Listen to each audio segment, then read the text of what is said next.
મહાબીજતીન પરબધામ આવી ગયા ને ઘરને કહેતા ભોળાનાથના દર્શન આવી ગયા ભાઈ પ્રસાદી લેવા.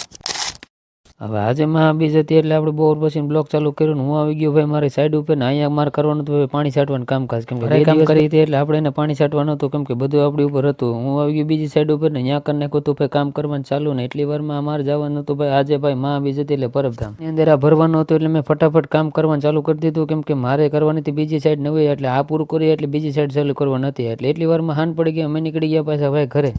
અને ભાઈ ભેગા આપણે નહીં પણ ખુલાઈ ગયું કે આપણે બર્થડે હતો એટલે હું આવી ગયો ફટાફટ ઘરે આવીને નાહી ધોઈને ફ્રેશ થઈને હવે જવાનું તો ભાઈ આપણે અત્યારે રિક્ષામાં બેસી ગયા કેમ કે લેવા નથી ફોર વ્હીલ પણ ફોર વ્હીલમાં એટલા બધા સામે એમ એટલે આપણે લઈ લીધું ભાઈ સકડો કેમ કે માયાભાઈ કહે છે સાઈડ આપે ને સાઈડ કાપે નહીં હવે ફાઇનલી પર પહોંચી ગયા ને હવે જવાનું તો ભાઈ દર્શન કરવા પણ એ પહેલા છે ને આપણે આરતી લઈ લઈએ ને એટલી વારમાં આરતી ચાલુ થઈ ગઈ આરતી લઈ લીધી ને આવી ગયા ભાઈ જમવા ફાઇનલી મિત્રો પ્રસાદી લઈ લીધી છે ને આવી ગયા અહીંયા જા કરસંતા બાપુ જે અહીંયા ધૂણામાં ભાઈ બેસતા હોય ને આ છે ભાઈ ફાઇનલી મિત્રો હવે જવાનું છે ભાઈ મંદિર અંદર કે ત્યાં ફોટોગ્રાફી મનાય છે પણ છતાં તમને હું અંદર મહાદેવના દર્શન કરાવી છે. ફાઇનલી અમે અંદર આવી ગયા ને મહાદેવના દર્શન કરી લીધા અને જય મહાદેવ કોમેન્ટમાં લખી નાખજો.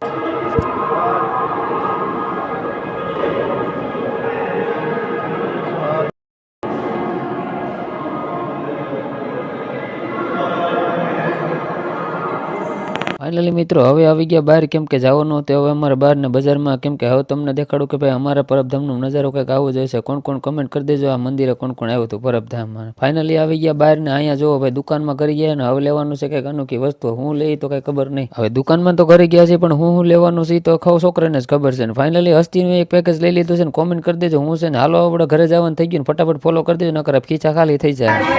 એટલે મારો બર્થડે છે એટલે ખવડાવવાનું.